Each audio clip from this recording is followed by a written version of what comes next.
So the international marketing plan basically has to be set up like you would a regular marketing plan. It has certain sections that have to be answered and certain strategic questions that have to be answered. So if you look at the profile, the timeline, and let me enlarge this a little bit just to give you a good understanding of where it is. The first section of your marketing plan has to be the executive summary, right? The executive summary sort of wraps everything up in a very nice, comprehensive understanding of what you're doing. So it explains your product, it explains what the product is, how your product benefits that target market. It talks about the country a little bit and why you're going to succeed there. It's going to talk about your budget, what you expect to make, what you expect, some type of profitabilities. So it's really going to have a good understanding of that marketplace. It takes every section that we're going to look at now, it takes every section and sort of wraps it up in those first 2 pages. The idea of the executive summary is that if I should take only the first 2 pages of the executive summary, I know exactly what your plan is, right? I could forget all the other pages, and just with those top 2 pages, I'll understand exactly what your plan is. Okay, makes sense? So that's the important. Apparently, executives don't read the whole thing; they only read 2 pages. That's why we call it the executive summary. It shouldn't be more than 2 pages, maybe 2.5, but it should be more than 2 pages. You need to really cover each section in that part. So it's really it includes the international market share. It includes things like your sales numbers, your forecast. It includes things, and by the way, we're talking in U.S. dollars because we're going to base everything in U.S. dollars. Unless you're going from one international country to the other, you have to convert into your home country, not your target country. Whatever your home country is, where you're going from and into, okay, in those dollars. So in here, some key things to remember is why is a company targeting that international market? What makes that international market attractive to get into? That has to be explained here in that executive summary too. So that's really a big piece of this this marketing plan, this strategic plan internationally. You can't do this section until you sort of lay out the other plan, the other pieces of the plan, because you're sort of pulling this together, right? So you've done this before. A few I know have done it before. That's basically the rhythm of how you would do it. All right. Okay. Now let's talk about the product and the services and the description here. So you really, in this section, you really have to describe the product. Describe what the product is, what the features and benefits are for your target country. Why do you think this product makes sense in that country? You will have to look at competition, but let's focus on what your product brings to the table, what your product brings to that country. Why will people buy that product? And the most important thing is what makes you so different that someone in that country is going to love that product and appreciate that product. That sort of goes into this section here, okay? Then you sort of cover what we call the marketing mix, the four P's. Remember that? First is the product, then is the place, the promotion, right? And then the price. I always cover price last because that's the most important thing of the 4 P's. So we'll talk about the promotion, we'll talk about the place. Place is the distribution of the product, not the target country. So if you're taking a product from the US to Colombia, the place isn't Colombia. The place is how you're distributing the product in Colombia. Maybe you're using a master distributor. Maybe you're using retail. How are you going to distribute your product in that target market? That's what really the place is. Now let's talk about the target market. Here you really have to have a very detailed explanation of your target market, your demographics. So if you have a product that's going to be for adult males between the ages of 18 and 45, that needs to be explained. And you also need to show your research. What's the population of the adult males in that country? That's going to be important. How big is that marketplace that you're going for? Okay, so make sure you look up the statistics, and you can use some of that data reference I gave you to find that information. You want a big enough target where you're going to be successful. You don't want a small target. You want a big enough target where you're going to be successful. That's going to be key in understanding your target market.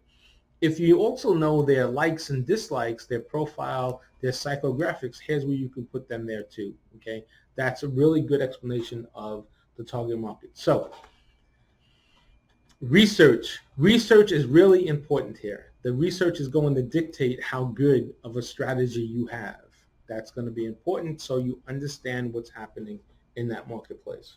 Okay, we talked about the macro environment already. That's the legal, the political, the economic, the social, cultural, and the technology that's happening in the industry. And also I want to put in the internet, how the internet affects your business. So make sure you have a good understanding of that in your plan. In my opinion, there's two important parts in an international strategic plan. One is the target market, because who you're going to target to, you want to make sure that there's enough people in the market that's going to buy your product at the price and promotion you're putting in there. The other is the macro environment, the legal, political, economic, social, cultural, technological, and internet piece of this. Because like I said, it doesn't matter how good your product is.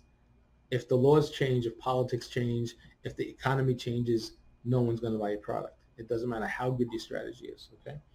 Then there's something called the microenvironment. Now, in a domestic plan, the microenvironment is internal to how you see yourselves against the rest of the market.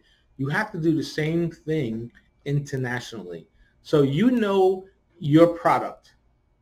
You don't know your product in that country yet because you're not in that country yet, right? So it's hard to really understand what your strengths, weaknesses, opportunities, and threats of your product in that country. You can make some assumptions based on your competitive analysis. So if you have a like product in that target market, the first thing you should do, because you don't really understand your strengths and weaknesses yet, is pick your competitors out. At a minimum, you should have two competitors. I like to use three. Maybe find the biggest competitor, the smallest competitor, and then one in the middle. Look at their strengths, their weaknesses, their opportunities and threats, and then you can say, okay, here's what they do in this product or service. My company does this. And now you have sort of four views. You have your view, you have competitor one, competitor two, and competitor three. If you don't do three competitors, do at least one or two, because that'll give you a good benchmark of where you are. So have at least a strength or two on your competitors, a strength or two on yourself, and you'll know exactly what your opportunities are, your advantages and disadvantages in the marketplace, okay? That's really the micro piece. And then we have to talk about price. So price is an important piece. You need to know some important things about price. Number one is your cost of goods sold. Where are you making the product? If you're going into an international market, where will the product be made? Will it be made in the US and then you're going to import it there? Or will you make an investment in that country and make the product there, right? And then sell it within that country. Now that's a little more detail, but you have to figure that piece out. So what is your price? In order to get to your price, you need to know your cost of goods sold, your operational costs, okay? There are 3 C's to understanding price. One is the cost of goods sold. 2 is the competition. And 3 is the customer, what the customer would pay. So you have to really understand your price. And this is where you explain your price in US dollars or target market dollars so that it makes sense. And then how does that price compare to what's in the marketplace? Is it low price, high price? Where is it in the competition? You really have to explain that piece too. And then the next P would be your place, your channels of distribution. So again, your channels of distribution have to be, are you going through a distributor? Is it a master distributor or is it an independent distributor? What does that look like? Are you going straight to a retailer? Are you doing business only online? If that's the case, are you shipping products from the US or from your home country to your target country, or are you putting together a fulfillment center in that country to ship online. So you have to think that through and really explain that. And then the next P would be the promotion piece, the advertising, the marketing. Nothing happens without marketing, right? Nothing happens without marketing. So what is your promotional, what is your advertising plan to get that product into the market? You have to think that through. Then lastly, you covered everything. You covered the macro environment. You covered the macro, the micro environment. You covered the 4 Ps, product, place, price, promotion. You explained your target market. Now the last piece is the dollars and cents. You have to come up with a budget. How many units do you think you're going to sell in year 1, year 2, and year 3?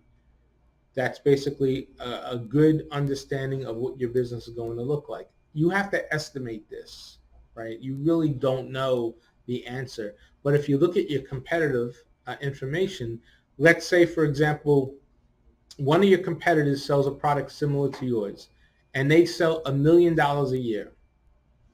A good idea would be, if I can get 1% of the market or 2% of the market, I can sell, $20,000 or $200,000. What is that estimate that you're coming up with in your mind? It's a good idea to do single digits of the market. So if you find a competitor that sells $100, you should aim for 2%, 1 to 2% of that market in year 1, maybe 3 to 5% in year 2, and maybe 5 to 10% in year 3. That's with a lot of investment, a lot of spend. Sometimes it takes 5 years to get to 1%. But in our strategy, we should try to plan that out and come up with an idea based on the research that we've done for our target market. That's what we have to look at. So we'll go over the financial details on what that looks like, but basically it's a 3-year rollout. It's total revenue minus your COGS, minus your marketing, minus what we call your operational expenses. I like to lump them together in what I call SG&A.